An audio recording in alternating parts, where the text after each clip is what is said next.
When archaeologists cracked open King Tutankhamen's tomb in 1922, they found solid gold chariots, weapons, and priceless artifacts. But tucked away among billions of dollars of treasure, they found something that confused them. A jar of tiny black seeds. The ancient Egyptians believed this specific seed could cure anything but death. For centuries, modern doctors laughed at that idea. They called it a myth, a primitive superstition. Then, pharmaceutical researchers put it under a microscope, and they stopped laughing. What they found was a compound so incredibly powerful, European and American drug companies actually tried to patent it. Today, over 1,200 peer-reviewed studies have been published on this exact seed. The results are staggering. Clinical trials show its active compound, Thymoquinone, regulates blood sugar as effectively as some prescribed medications. It neutralizes dangerous inflammation, and in lab tests, it literally forces mutated cells to self-destruct. The plant is called Nigella sativa, black seed. It costs less than $10 a pound. You can grow it in your backyard right now.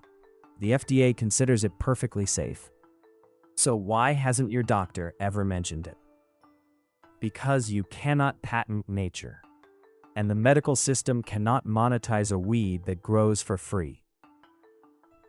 Today, we are uncovering the 3,000-year-old medicine they tried to bury. Welcome to Rooted Homestead. The discovery in King Tut's tomb wasn't an isolated incident. In 2004, archaeologists excavating a 3,600-year-old Hittite site in Turkey found an ancient flask.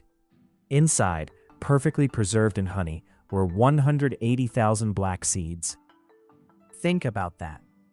Someone went through the enormous effort of collecting 180,000 seeds, preserving them in honey, one of the most expensive commodities in the ancient world, and storing them in a sealed vessel. That's not random. That's intentional preservation of something considered critically valuable.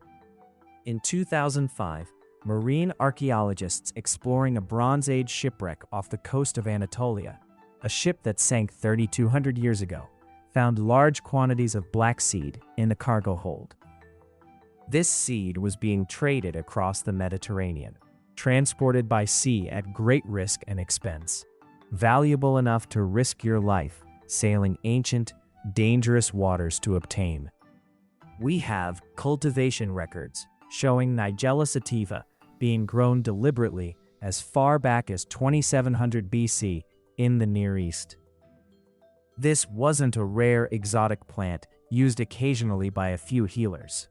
This was a mainstream medical crop cultivated, traded, and valued across multiple civilizations for thousands of years. The ancient Greek physician Dioscorides documented its use for headaches, nasal congestion, toothache, and intestinal parasites.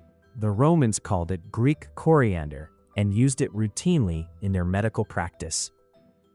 When something appears consistently across multiple disconnected cultures, preserved in royal tombs, traded across dangerous routes, and documented in medical texts spanning millennia, that's not superstition. That's empirical evidence accumulated over thousands of years of observation. Around 632 AD, the Prophet Muhammad made a statement that sounds like religious hyperbole, but was actually a clinical observation. Black seed is a cure for every disease except death. Within 2 centuries, black seed became a cornerstone of Islamic medicine. Physicians prescribed it for asthma, inflammation, digestive disorders, and respiratory disease. But here's where it gets interesting from a scientific standpoint. In 980 AD, a physician named Ibn Sina, known in the West as Avicenna, wrote a 5-volume medical encyclopedia called the Canon of Medicine. This text became the standard medical reference in Europe and the Islamic world for over 600 years. It was used in European medical schools until the 17th century. In it, Ibn Sina didn't just say black seed works. He documented precise dosages, preparation methods, contraindications, which conditions it treated effectively, and which it didn't. He also outlined 7 specific conditions necessary for determining whether a drug actually works, principles that closely mirror modern clinical trial design. The drug must be tested on its own, without other treatments interfering. It must be tested on the specific disease it's meant to treat. The effect must be observed in multiple cases, not just one. The potency must match the severity of the disease. The timing must be consistent. The effect must be reproducible. The results must hold across different body types and conditions. This is empirical medicine. This is the scientific method applied nearly 1,000 years before we credit its formal development to European thinkers. Avicenna, in Persian known as Ibn Sina, was running what we would now call observational clinical trials in the 10th century, and black seed was one of the primary medicines he documented. But here's what happened. As European colonization spread, and Western medicine developed its own institutions, the contributions of Arab and Islamic physicians were systematically erased from the historical narrative. The knowledge was shelved, forgotten, dismissed as primitive or religious rather than scientific. And black seed disappeared from Western medical practice entirely. Jump to 2009. Nestlé, the multinational food and pharmaceutical corporation, filed a patent application claiming ownership of Thymoquinone, the primary active compound in black seed. If granted, this patent would have given Nestlé exclusive legal control over the medicinal use of a compound that had been used freely by millions of people across Egypt, Iran, Pakistan, India, and the Middle East for thousands of years. They were trying to patent traditional knowledge. The backlash was immediate and intense. The Third World Network and advocacy groups from countries with long histories of black seed use exposed the attempt. They demonstrated that scientific literature on Thymoquinone predated Nestlé's claim, invalidating any argument of novelty. Over 300,000 people signed petitions demanding Nestlé withdraw the patent. They did, but the attempt reveals something crucial about why black seed remains marginalized in modern medicine. Pharmaceutical companies need patents. Patents create monopolies. Monopolies generate massive profits. A drug that can't be patented can't be monopolized, and a drug that can't be monopolized doesn't get the billion-dollar research funding necessary for FDA approval. Black seed grows freely. Anyone can cultivate it. Anyone can use it. No corporation can claim exclusive ownership. So, despite having over 1,000 peer-reviewed studies demonstrating its therapeutic effects, black seed remains outside the pharmaceutical system. Not because it doesn't work, but because it doesn't fit the business model. Let's talk about what those 1,000+ studies actually show. Cancer. Thymoquinone, the primary active compound in black seed, has demonstrated the ability to induce apoptosis in cancer cells. Apoptosis is programmed cell death. Essentially, Thymoquinone enters cancer cells and triggers their self-destruct mechanism. This has been documented in breast cancer, lung cancer, colon cancer, prostate cancer, and leukemia cells in laboratory studies. A 2023 review from UCLA analyzed how Thymoquinone binds to cancer cell receptors and found it actually binds more effectively than some chemotherapy compounds currently in use. Thymoquinone activates the tumor suppressor gene p53, inhibits cancer growth pathways including MMP2, AKT, PTEN, and VEGF2, all targets that pharmaceutical companies spend billions trying to hit with synthetic drugs. A phase 1 clinical trial testing Thymoquinone in cancer patients used oral doses up to 10 milligrams per kilogram of body weight. Result: no side effects, 0. Compare that to chemotherapy, which destroys healthy cells alongside cancer cells and causes devastating side effects. Clinical trials using 2 grams of black seed daily, about half a teaspoon of ground seeds, showed significant reductions in fasting blood glucose, HbA1c, long-term blood sugar marker, and cholesterol levels.